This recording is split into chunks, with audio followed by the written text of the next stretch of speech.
Right, so it's taken a little bit of time to get here, but this is meant to be my RTX 5090 from China for about £32.50. In fact, it was slightly under that, but there was a little bit of postage. Honestly, probably one of the best, well, also the worst listings I've ever seen up for sale, because there was very little information whatsoever on the page. I'll throw up a screenshot that I took of when I bought it, and as you can see, it's got a couple of pictures on there, and it's also got a picture of a warehouse. But there was a bit of additional information on there, and we'll touch on that in a moment. What's more important is, just what is a 5090 ordered from China actually like when you spend 30 quid? Because they get better every year. I don't know if you can make out over here. You can see where I've blanked off bits of the original shipping label. It does actually have a load of Chinese information on it that we can't really translate or see very well. But let's get this open and see just what have they sent us this year. Honestly, arrived before Christmas, which was impressive. So what's actually inside the box? Let's get this thing open. Oh, lots of paperwork. What do we actually got in here? So, number one, oh, we've got... They love doing this. They absolutely love it. It's fantastic. We've got, in here, the RTX 5090 Quick Start Guide. Yep, we need all of this information. It is actually in English this time, which is nice, and it is for apparently the graphics card we've ordered, and then it gets to French, and they've given up. I'm going to ignore the one that says Intel real quick, because...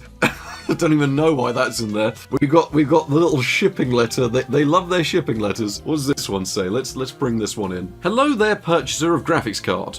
These are artisanal production of card and offer a wide range of improvements over manufacturer standard. Here at Family Fun PC Gamer Ship Shop Store. I forgot they were called that. That's their real name. We believe that your purchase of GeForce 5090 32GB GDDR7 graphics card new original will be enjoyed by yourself very much. All card come with additional 3-year warranty on parts. Okay. Terms may apply, of course. Please do review and give 5-star if you are at your utmost happiness with this product. Any issues, do not contact Overview Shipper. Contact directly first. We will resolve better. Thank you. Okay.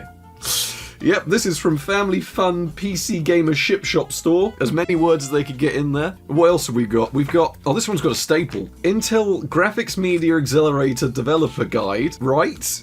Is this just the overview of how to develop for an Intel GMA? Is this even meant to be public information? This is the development guide if you are targeting Intel GMA graphics. There we go. We've got the development route from an Intel slide explaining what they were going to do. So yeah, Intel were going to be developing Intel GMA in 2009. That's the roadmap. And then we've got how to maximize the performance on Intel GMA. I'm hoping this isn't foreshadowing, but there is a graphics card in here. So we've got the quick start guide, we've got the Intel stuff, we've got our fun note. What have we got this year? RTX shaped. It's graphics card shaped. I love these. You got to give them credit. It's not looking good.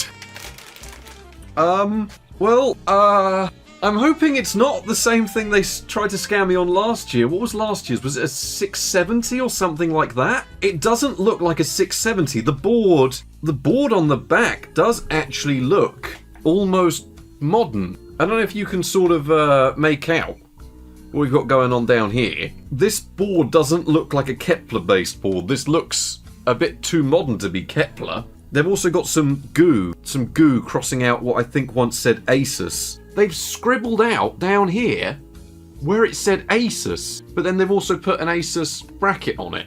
They've also scribbled out product information. I can't really make out what it says down the bottom. Every year they try something new, but for 30 quid, it almost looks... This is what's messing me up at the moment, just looking at the card. This is like a Kepler-era reference design, but the back of it used to be Asus and they've scribbled it out. And then on top of that, this board looks too modern for the rest of the cooler. So, I don't know. They said they changed it from manufacturer standard. Maybe this is just how they're selling 5090s. Maybe this is just how they arrive from China now. Taking a little look at the ports, we do still have DVI. Odd placement as well. This is how I don't think it's the same card we got last year, because the power goes in the middle of the card. Well, let's turn it on. Immediately hear the fan whir into life. It's turning on. Well, unless the scams have changed dramatically, I'm guessing we'll just go and get the latest NVIDIA drivers. Let's get these installed. The only reason why it has me concerned is they've claimed they've made tweaks to the product and then they've sent us a GMA developer's guide. This clearly shows that you're not getting a 5090 from the pictures. You look at the pictures and you go, well, that's not right. You look at the power adapter, you go, well, that's not right. But, oh, I don't even know anymore. I don't even know.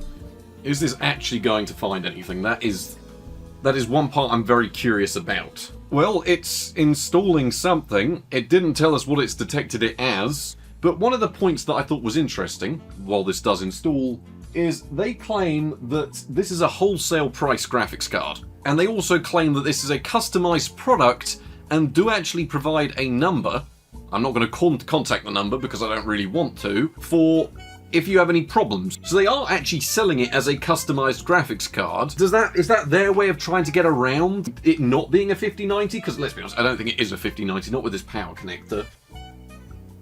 Oh, Screen's done thing. NVIDIA installer is finished. Let's restart, and then we'll see what it says it is. This will give us a good readout. And while that's loading up, let's check device manager. Oh, we have the information. We have it. This is the 5090D Asus. It has got 1280 unified shaders. Interesting, I don't think that's right. It's 16 nanometer, 6 gigs of RAM, GP106, that's Pascal. That's a Pascal generation card, which for 30 quid is not bad. But at the same time, they're also claiming it can do ray tracing. Have they started modifying 1060s? You gotta give them credit. For cards that I'm assuming were probably e-waste that they wanted to get rid of and spin a profit on. The problem is, okay, this is another thing. GP106, I'm assuming they've taken a Pascal-based card. I don't want to say what card it is yet. But if they've taken one of those cards, why is it in a Kepler-era cooler? Have they just bunged as much scrap together as they can to produce a card, and then they're scamming people with it, but not really scamming them because this thing cost me 30 quid? Okay, it's running in a window, which isn't what you want. Crashed in 3D Mark, RTX 5090D. Performance looks the same, even though it's now running in full screen. Fan still sounds unhappy, temperatures aren't too bad. Let's see what it does when it makes its way through. I mean, nearly 30 FPS in time spike for a 30 quid card is not actually that bad. I'll have to compare. They get better every year, these scammers, honestly. Right, we have a result. We do actually have a result. I mean, the good thing is 3D Mark will actually tell us what's going on. It does get hot, 82 degrees. Compare result online. This should actually tell us what it is. Well, we were bang on the money. It's actually an Asus GTX 1060 that they've now modified. They've got to 1060s, everyone. So what have they done? I'm guessing they're just BIOS modded a 1060 that was for scrap and bolted a weird cooler on it. How are we running? Boost clock 1709. Yep, bang on standard with the reference model. I mean, if it works, that's actually good value. I don't know how much this is going to come into play, because I mean, maybe we can try and run some ray tracing. It's got no ability to do it unless they've given it some way of doing it in software. Absolutely wild. Once again. Yeah, I mean, at the end of the day, we've been scammed. It is not the RTX 5090 32GB, but it is still a GTX 1060 on paper. So the only way we're going to be able to tell is by taking it apart and just double check what it is inside. That logo by itself, I don't think, let me bring this in close. I don't think they put that on cards this new. It's got to have been apart at some point because it's all been put back together rather loosely. None of the screws are done up factory tight. By any modern standard, it's a bit of an interesting design. It does actually have VRAM cooling on it. I'm assuming Asus doesn't know about this, given that they've crossed out all the Asus branding. NVIDIA Taiwan GP106 400A1. It's just a real GP106. What is even happening anymore? This is just stupid. Right, let's put it back together. Throw this thing back into the PC. So from the looks of things, it appears that what they're now doing, because trust me, I've been trying to get scammed so we'd have a special video for the Christmas period because, let's be honest, they're fun to look at and it's always fun seeing how these things are progressing because we've gone from the Fermi series through to Kepler and now we're on to them using Pascal chips and they're almost good value. And how they seem to be getting away with this is by selling them as customized graphics cards.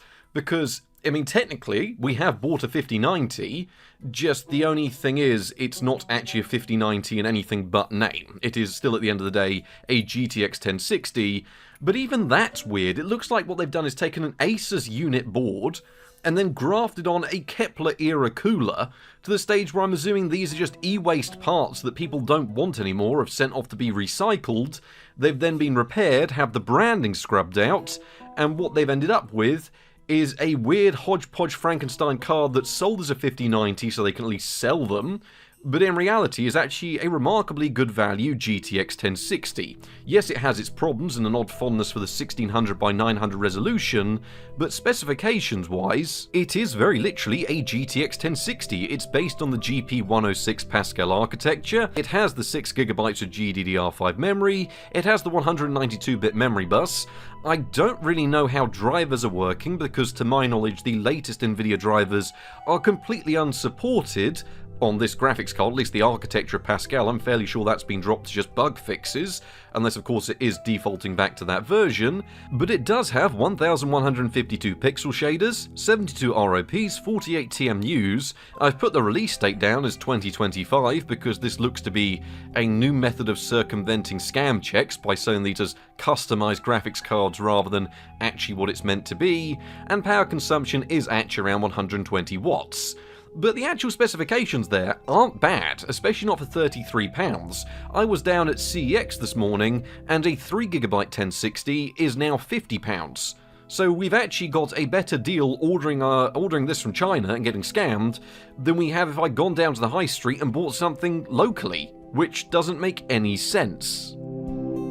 The thing is though, this combination of parts, mostly the cooler in fact, does mean that this card is running rather bad out of the box. I mean, it's still running good for what it costs me, but at the end of the day, a GTX 1060, especially a 6GB version like this that isn't cut down, should be performing better than this. And I do think it's a combination of the drivers not actually working 100% properly. Once again, the resolution is a bit all over the place and keeps defaulting back to 1600 by 900, which is an interesting one.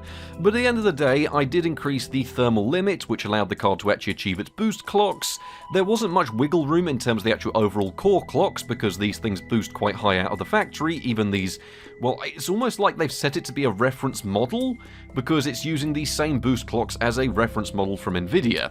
I was able to boost up the memory quite a bit higher than it was out of the box, and this resulted with a decent increase in the actual overall score when running a couple of 3D Mark tests. It's not exactly the most fascinating thing in the world, but the fact that we've able to, one, use this scam graphics card, and two, actually get a sizable increase in performance by overclocking. I did actually keep an eye on the thermals, and there is a section on thermals later on in the video because they really aren't great, but it was no longer throttling. It was running hot, but it was at least achieving its true boost clocks, and it was now running with higher memory clocks. So yeah, the card is now set up and working, which is just completely ridiculous. But that's enough about this graphics card. We've already heard where it came from, we've already seen us get it out of the box and working, we've overclocked it and got everything all set up and working. The real question is, after last year's experience with our scam RTX 4090, that really did go rather well, have things actually improved quite a bit this year? Because, I mean, the underlying specifications are better than the last graphics card we tested on this channel, which was an RX 580 4GB. And that was a real graphics card that I was able to pick up for similar money. Now, I will say that the combination of parts they've gone with, and also managing to somehow get them to run drivers they shouldn't on this fake RTX 5090, does lead to some interesting quirks in a couple of titles. So, there was a few issues with texture pop-in. I did try and resolve it, but it is just something to do with this card. It isn't there when I've tested real GTX 1060s, but on this one that is a fake 5090, there's a few issues with texture pop-in, and a few issues with loading and resolutions, but other than that, I mean, the performance did surprise me, and the only way to find that out is in the benchmarks. Starting off the benchmarks, which should be offering you all an absolutely huge surprise, was GTA 5 Enhanced Edition that preloaded itself up with the same settings I was using earlier on in the week. So that was the very high preset in 1440p. And this scam RTX 5090 isn't exactly achieving 5090 frame rates, but for a £30 scam, we were actually seeing 48 FPS overall, with really remarkably stable frame times down to 44 FPS as 1% lows. Now, there were some major issues that aren't present on real graphics cards, such as a notable amount of pop-in. Genuinely, it did struggle loading in textures at times, and I'm not too sure why. I did try again with stock settings and no overclock, and it made no difference. I tried forcing the fan on full, it also made no difference. Thermals, temperatures, anything like that, I can only assume it's a driver-related problem. Makes sense because the graphics card thinks it's a 5090, the game reports back it's a 5090, even the config file for the game says this is a 5090, so no wonder it's getting confused. Moving things into one of the most popular titles out there, which is something I was going with these benchmarks to find out how does a scam graphics card play the most popular titles on Steam. So the online version of GTA with the Legacy release runs with very high settings and AMD CHS shadows because those were automatically enabled and run seemingly fine on Nvidia cards, and this ran in a 1440p resolution. It averaged 78 FPS overall with 1% lows down to 71 FPS, which is remarkably good for how badly optimized this game is when you go over 16 players. In fact, it's very rare we see frame times that stable. It did still suffer with the same level of pop-in that the Enhanced Edition suffered with, so I am going to say that's a driver-side problem there, but at the end of the day, GTA Online is running pretty much absolutely fine. There were still utilization problems, makes sense, this is a very sketchy setup, but it's also still achieving a frame rate well in excess of 60 FPS most of the time. Now, you know I mentioned that this card seems to have an odd fondness for 900p resolutions. Well, it turns out that Counter-Strike 2 can only default to a maximum of 900p. I tried changing things around outside the game, I tried changing things in the game, I tried reboots, restarts, all of that, and it just does nothing. It just won't let us set the game any higher than 900p, so here we are. Even using console commands in the launch window just won't make it launch properly. It just won't go any higher than this. But at the end of the day, with competitive settings, we saw 227 FPS on average, with 1% lows down to 203 FPS, which is insanely good frame times for the built-in benchmark, mostly because we do have the limited resolution in place. But yeah, I just wasn't expecting Counter-Strike 2 to run this well. Provided you don't mind the limited resolution, this is a remarkably competitive experience, and it cost me 30 quid and it's a fake RTX 5090. I hate that I have to praise these cards, but the problem is they're also such good value that I'm not even annoyed about being scammed. But the thing is, people are buying the RTX 5090 for these brand new Unreal Engine 5 games with that amount of VRAM that's absolutely insane and their enormous amounts of processing power, so can we actually manage any of those games here on our fake 5090? Well, yes, Oblivion Remastered could run with a mixture of low and medium settings in a 900p resolution, achieving 41 FPS on average, with 1% lows down to 32 FPS. Honestly, I did expect a little bit better from the card at this point, but this is still a new Unreal Engine 5 title running on a scam graphics card. We really have come quite a long way from the old GTS 450s they used to peddle off as, what did they start as, 750 Ti's, and they probably end up as 1650 Ti's, and now here we are, that we are now seeing Pascal era cards end up being the scam and running new titles that are actually remarkably difficult to run. Sure, it doesn't have the visuals of a 4090, 5090, but at the same time, it is playable. Cyberpunk 2077 though, it was a bit of an interesting one because the game actually did try and default itself to utilising ray tracing, which would cause the game to crash, because the game thinks it's running on a 5090D, and then it isn't. So with the default settings the game wanted to launch with, it keeps trying to enable a ray tracing option that the hardware here doesn't support. So if you were wondering if there was anything bodged on to help with ray tracing, there's not, and it does cause problems because if games detect that and try and use it, they will crash. so I had to manually configure the game to utilise the medium preset in 1080p, and we did see that the game ran okay with 38 FPS on average and 1% lows down to 33 FPS. The built-in benchmark and gameplay itself were very similar, although the built-in benchmark did detect the card still as a 5090. That is a major problem here, and makes you wonder why aren't they just selling these as cheap GTX 1060s? Probably because they're incredibly unreliable and a hodgepodge of parts, but it seems to work absolutely fine.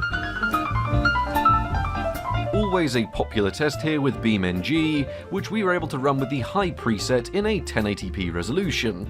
We saw 51 FPS on average, and incredibly stable frame times at 1% lows of 48 FPS.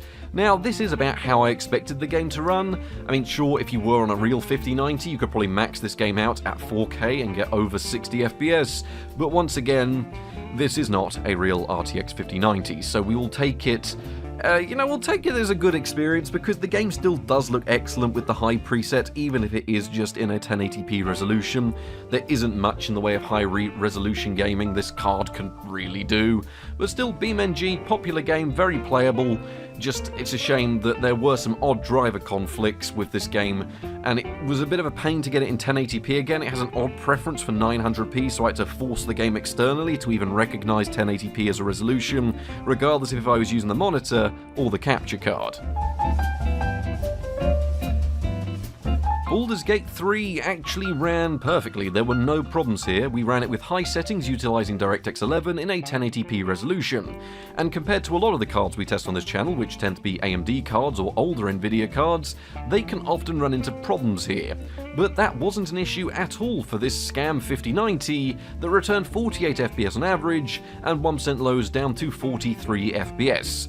I'm used to seeing this game as a completely stuttering mess, and it's a shame that It's a Scam is probably one of the best graphics cards we've seen of the year when it comes to running this game. I mean, don't get me wrong, we ran it on other graphics cards and it's been fine, but this was a remarkably good experience, which pains me to say. Mount & Blade Bannerlord did have a couple of problems on launch once again with the resolution, but we were able to manually set the game to launch in 1080p. Pains me to say it, but that is one of the massive issues of this card. It always wants to default to a resolution that is lower than 1080p. In fact, some games it wanted to launch in 4:3, but those aren't ones that are going to be appearing in the benchmarks. At the end of the day, Mount & Blade Bannerlord did run with high and very high settings in a 1080p resolution, and during the built-in benchmark we saw 80 FPS on average, with 1% lows down to 53 FPS. Thanks to actually having 6GB of VRAM, even with these very high settings, there weren't any problems with stuttering or frame rate issues. So yes, a scam RTX 5090 is absolutely fine to carry you through to the late game of Bannerlord. PUBG, I have no words for. It just ran spectacularly. It's one of those games that is a bit questionable still, even with the optimizations it's had over the years. High settings, DirectX 12, 1080p, scam graphics card, and we were still returning 79 FPS on average. 1% lows were remarkably stable, down to 64 FPS as 1% lows.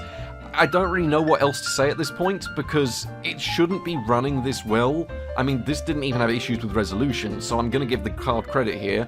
Yes, I've been scammed. Yes, it's not a 5090. 30 quid, I'm playing PUBG, which is a bit of a questionably optimized title, and it's running fine. It's also one of the most played games on Steam day to day. So there you go, one of the most popular games out there on Steam plays fine on a scam graphics card. Now, Red Dead Redemption 2 was an interesting one, because usually I hate benchmarking this game, as people know, especially with its VRAM slider, but I let the game configure itself up, and the game did recognise this as a 5090, and set a remarkable amount of options up to Ultra, and left a few options down to normal, like the reflections and the MSAA quality. Most options, though, were set to Ultra, though, and I believe we were utilising DirectX 12 here. So it was interesting to see that the card... well, not the card, the game was considering this to be a real 5090 and went, yep, most of these settings can go on Ultra. And to be fair, it did deal with it just about okay. Admittedly, we were using a 1080p resolution, but we still returned 46 FPS on average, with stable frame times down to 1% lows of 39 FPS. So Red Dead Redemption 2, although the game thinks this is a 5090 and used the default settings for that, it does still just about run fine. In fact, this has got me thinking, maybe this whole card, the reason is, games that detect it as a 5090, maybe the reason it tries to force a 900p resolution is because that way you are able to run those 5090 settings, but in a lower resolution where the card is fine. Now, this is one of those games that launched at 900p, but because I was changing the config file, I could actually increase it back up to 1080p again. So, it's a weird one, but maybe that's an explanation? I just thought of that now off the top of my head, so I feel rather smart for thinking of that. But finally, can it run Crysis? Yes and no. It can't launch the game in DirectX 10, so we're stuck to DirectX 9 mode, which limits us to just high settings, and lots of errors. That's why I put the 1% lowest down as just error, because who cares about an actual figure when you spend most of your time looking at a blue screen with Comic Sans that says shader error. That's about how it ran. I mean, the frame rate was good, and the visuals were okay for DirectX 9, but no, the RTX 5090 Scam Edition can't actually play Crysis very well at all. So, I hate to finish on a bit of a downer, but at the same time, can't run Crysis. Well, it can, but it also can't. So, overall performance and issues with the card. I mean, I've spoken about them individually on the benchmarks by themselves. Overall performance is not up to the level of an RTX 5090. I don't actually own an RTX 5090 and likely won't for the next 10 years, but at the same time, it was good performance for the money I paid. I mean, for 30 quid, you can pretty much play all the most popular titles that are out there. You're just going to run into a few titles that have issues. I mean, resolution seems to be the main problem. The card almost seems to constantly want to set itself to 1600 by 900.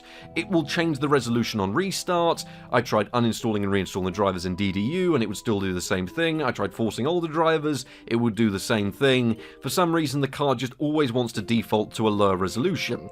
My personal thoughts on this is that because this is something they're selling as a 5090, they know the average person that's going to get scammed by this is going to plug it in their system, it'll be recognized as a 5090, games will generally default to very high or ultra settings, and by limiting the resolution, everything seems playable.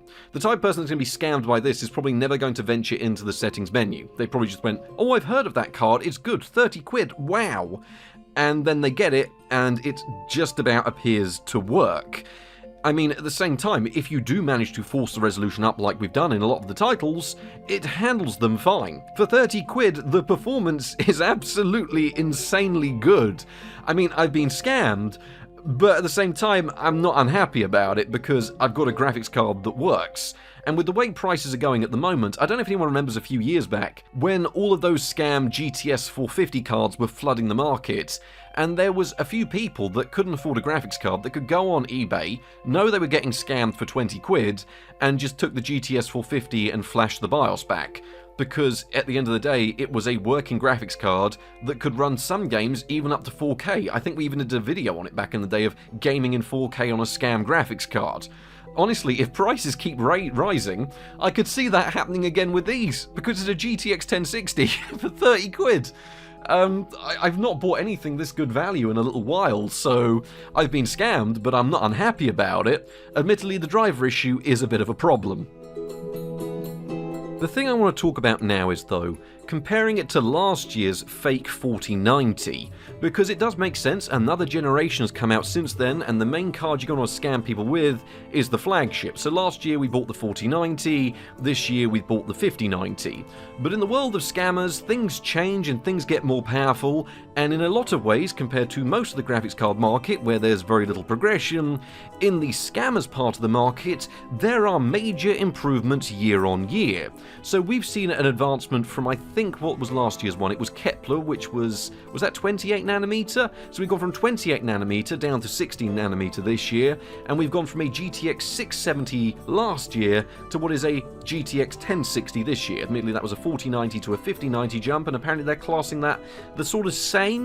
But at the end of the day, when it comes down to the performance of the Scam 4090 versus the Scam 5090, the performance is excellent. We've gone from being able to play games like GTA 5 in very high at 1080p to now up to 1440p and even the new enhanced version with an even higher subset of settings. Every game we've tested was playable on this version, and we've gone from games like Red Dead Redemption 2 that were running in 720p, we're now running them in full 1080p with ultra settings. Honestly, it's an improvement all round. I mean, don't be wrong, the performance last year was pretty good for 30 quid, but now, well, I mean, it's still not a 5090, the same way last year wasn't a 4090. It just pains me that I get more excited for the progression of scam graphics cards than I do for the progression of real cards, because all they're doing is taking what people here in the West don't want, repurposing them with new coolers and new BIOSes and I'm guessing some sort of driver support, and they're making them useful again. And I don't even feel annoyed about being scammed, because we had a good time last year and we've had a better time this year. So thanks, whatever you were called. I've lost the bit of paper. I have the bit of paper with their name on it. Who were they? Thank you, Family Fun PC Gamer Ship Shop Store, for my 5090 that's not a 5090. Oh well, performance has improved. The thing is though, the card does have some major problems. Being a GTX 1060 that they've flashed up to be an RTX 5090 and then bodged on a Kepler era cooler, I went back and actually checked my video from last year, and I think they're using pretty much the exact same cooling solution that they were last year, but on a newer graphics card that wants to use, I think, even more power. It also doesn't help that the heatsink on this one is smaller, so although they've got the same exterior blower, this one does not have a big heatsink. And it shows. Out of the boxes we've already covered, it was thermally throttling. When you actually allow the card to use all its thermals, well, it runs hot. The average graphics card itself runs about 85 to 88 degrees under gaming, and when you're actually running a full load stress test, this card will hit 95 degrees and throttle still unless you put the fan on 100%. So yes, this card has major issues when it comes to thermals, which is one of the reasons why these cards are probably not the most reliable idea. At the end of the day, you are still being scammed. They are cards they don't want, they've crossed off the branding, and they've bodged on coolers that were old even for the card that they're now flashing up to be something newer. It's not great. I suppose there's more you could do with it. Maybe a custom cooler or water cooling or something, but then you've defeated the point of buying yourself a cheap scam card, unless of course you are someone that bought one of these not knowing. I'd hope that no one that's watching this channel has bought a fake 5090 and is actually believing this thing is real, but at the same time, maybe, of course. Some people did actually go out last year and buy more 4090 scams just because they wanted the performance I showed in the video. At the end of the day, this card has got very few other features. It can't do ray tracing. NVIDIA NVENC does work. It was a little bit funky to try and get it working, and it wouldn't do high refresh rate recording at lower bit rates, so I was able to do a little bit of testing, but if you're opting to use NVIDIA NVENC at a lower bit rate, the card flat out refuses to record anything but a blank screen, unless of course you drop the frame rate back. In my case, it would only work at 25 FPS, which doesn't exactly look great in motion. If you were choosing to record with higher settings, you could record 60 FPS, no problems. But at lower bit rates, don't know what was going on, probably some driver issues with OBS or some conflicts, but that setting is a little bit broken, but just about works here. So there we have it. The RTX 5090 ordered from China for £33, and what did we get? Well, yeah, we got scammed, but I'm not too annoyed about it. Once again, I think the progression they're making is fantastic, because I think at this point they've realised if you sell something like a GTS 450, you have so much buyer's protection now. I struggled to get scammed this year because they are so hot on catching these orders before they've even shipped and cancelling your order outright. I've tried ordering scam processors, scam graphics cards, a few other bits and pieces, and they just aren't shipping. So I think the way they're getting around this issue is now they're sending them as customized versions of the graphics card you want, which technically this is. I mean, if you didn't know anything, maybe you could think it's a 5090, but at the same time, they are not scamming you for much money. They're getting rid of their waste they don't want with bodged products, but they're getting rid of them in a way where you go, well, it's good enough, because, I mean, at the same time, I've got a 1060 that doesn't work quite right for 30 quid. Maybe we can use it in a project, but I don't feel scammed. I mean, it's this kind of the same conclusion I had last year. Like, yes, I'm very aware that I have been scammed, but you've also got to look at it in a different light. I think they clocked on that the average person knows they're not getting one of these cards, and the average person is going to put in a refund if they get something they're disappointed with. So what they do is they send you something that is good enough. And this card has been good enough. It's been a lot of fun. I mean, let's be honest, it's always funny seeing the random documents you get sent with it, the stupid shop names. I mean, everything about it is a ridiculous mystery, and it's why it's such a fun Christmas special. So, in case this is the last video of the year, I do have one more Christmas video planned, but whether or not it gets finished before Christmas is another matter. Anyway, thank you all very much for watching. Have a great Christmas if you don't hear from me beforehand, and I'll catch you in the next one. Good night.